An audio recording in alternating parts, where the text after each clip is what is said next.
name's Phillipa Winter. I am the Chief Informatics Officer at Bolton NHS Trust in Bolton, but I live in Burnley. I'm a mum with 2 boys and 3. I've got a new dog and he's the love of my life. I come from a therapy background, so I am an AHP. So I qualified in 1994 as an occupational therapist and worked in London first previously, and then moved up to Bolton where I had numerous jobs, and in 2012 I became the therapy manager. But then I got interested in tech.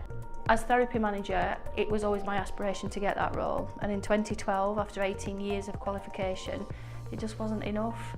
And I love to do transformation and projects, so I became a Chief Clinical Informatics Officer, which then I was for a couple of years, and because of my business acumen and projects, I then was asked about looking at the transition to CIO, and here I am.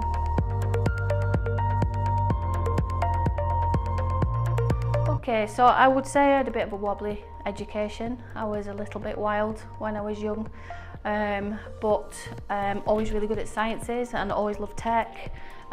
We were one of the first in all my friends to have a BBC computer and a video. My dad was always into tech, so I was really lucky in that respect that we always got all the new tech that was available. But at school I did struggle, and I didn't realise I was really good at sciences but struggled with English. And then so I didn't get all my exams, failed my English at school, went back to college, did more exams, failed my English again, but ended up with 15 equivalent O-levels. So, and I always thought I wanted to be a nurse at that time. So I did a BTEC in health studies and then did mature English at night school, which I then successfully got, which was great. While I was doing the BTEC in health studies in Accrington and Rosendale College, it was really good, and used to go on placements, and I wanted to be a nurse because my brother had a really bad motorbike accident when I was a first year at secondary school, and he had lots of splints. So I wanted to give something back. So when I was on the health studies course, we had a talk from an OT, and I was like, wow, this is it. This is what I want to be. The practical side of it, you know, it's the holistic approach. It's about improving function. And it was more the practical element, which is one of my strengths, was why I wanted to become an OT. So I did, and I applied for college. At the same time, I worked at Sainsbury's, and I was a section leader at Sainsbury's in Burnley as a student. And I was worried because I might not have got all the grades I needed to get into university. So I also backed up by applying to be a training manager for Sainsbury's, and they'd said they were supporting to do that. So I went through the process for that, and I also went through the process of going to university, and I applied to Liverpool, and I didn't hear anything back, so I was gutted. So off I trot, I get into Sainsbury's, I work in central Manchester for Sainsbury's and start my training manager programme. When I got a letter, and it was the day before mobile phones, so yes, I am that old, I'm 47. So there was a phone call on the public phone from my dad to say there was a letter at home to say I'd got in. So I had a year out, and I worked for Sainsbury's, and I did go to university. And it's while I was at university, my second year, that they found out I was dyslexic and dysgraphic. So I had the assessments there, and I was significantly quite impacted by that, which then sort of helped me really. Although it hadn't stopped me, it made me understand that I wasn't really that bad at school. There was an issue and it hadn't been picked up. So I got support for my final year in my university, and I passed my degree successfully. So, you know, I would say don't give up. I think I'm testimony to say, you know, at this level of CIO, I am a dyslexic and I have got dysgraphia, but you find your ways and you work on your strengths, and that's what's really important.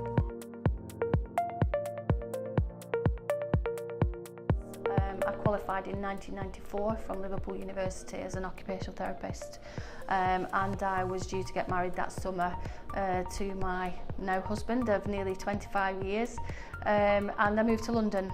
So I got a job at St Albans and Hemel Hospital Trust, and I went as a basic grade occupational therapist there.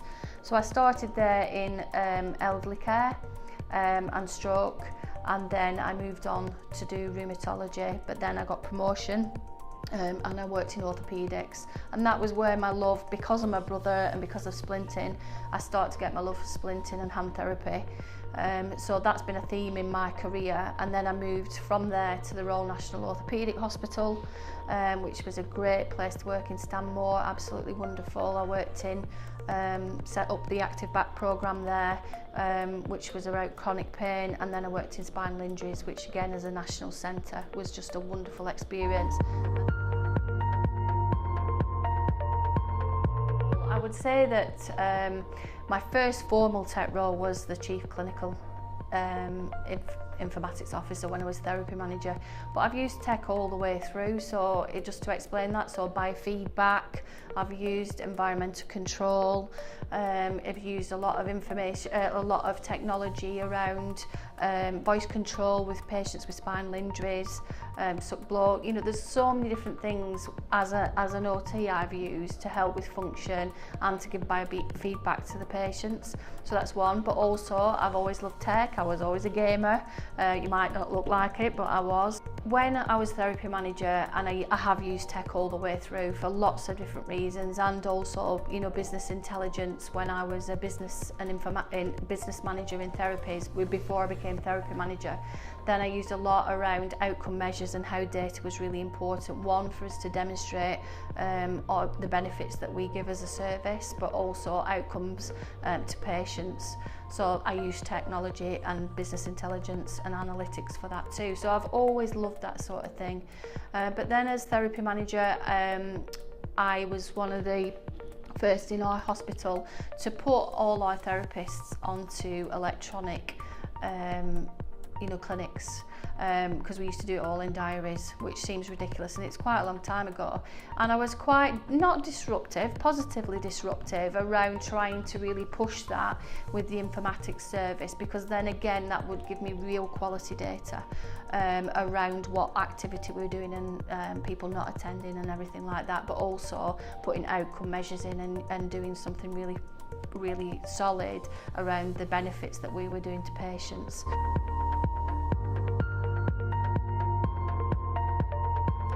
So as the Chief Informatics Officer for Bolton, I can say it's an absolute privilege. I absolutely love my job. I love to go to work every day, and that sounds really, I don't know, cliche, because I work really long hours. I hardly ever see my family, but I love it, and it's about giving back and investing my time, but also others, and really doing the transition between technology and the clinical workforce. And I think because I am a clinician by background, that's what's absolutely key. We need to co-design everything with our clinicians. And from my point of view as the CIO, what I like to do is I like to get my clinicians to lead on the projects, because at the end of the day, it's not something that we're just going to dump in as technology. They have to use it, they've got to believe in it, and they've got to want it, and it's got to give them benefits. So it's really key. So my passion on an everyday basis is to make sure that the clinicians and the business side are totally involved in how we are implementing technology into the health system. I am on the board for the Informatics Skills Development Network in the Northwest region, which is a really great network, and that's also about education and learning. But we also talk about all the other stuff, and we do peer assessments and peer reviews, and we have regular events and a conference every year, which really drives out some of those really smashing works that people have done well, and we all have the opportunity to learn from that.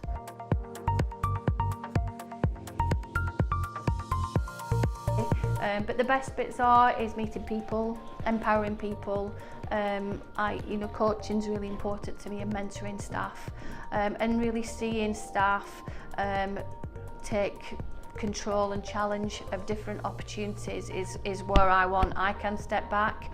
It's really important for me to see that people are empowered within my gift, but also that for me it's about seeing how the technology can really improve patient care, and how that we are absolutely a facilitator of that, and going forward more and more so in the digital world, everything that we need to do in transformation will need technology and digital transformation. I'm also really fortunate to be on the advisory board for class research. For me, this is what's really important. This is about giving back, and also challenging suppliers nationally and internationally around what they provide for health informatics. So for me, you know, being part of that and supporting and advising class is absolutely amazing.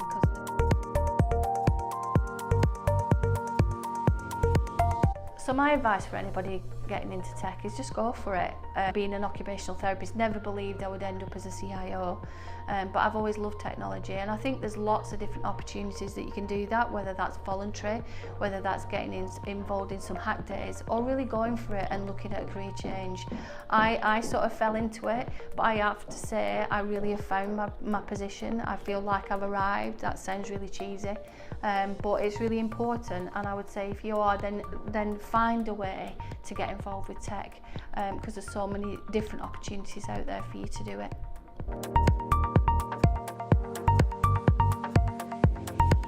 I'm really lucky in my establishment, in my work, that I have a real diverse workforce, but I know that that's you know, not the norm in some areas, and even nationally, as CIOs, you know, women are a minority. However, in Greater Manchester we're not.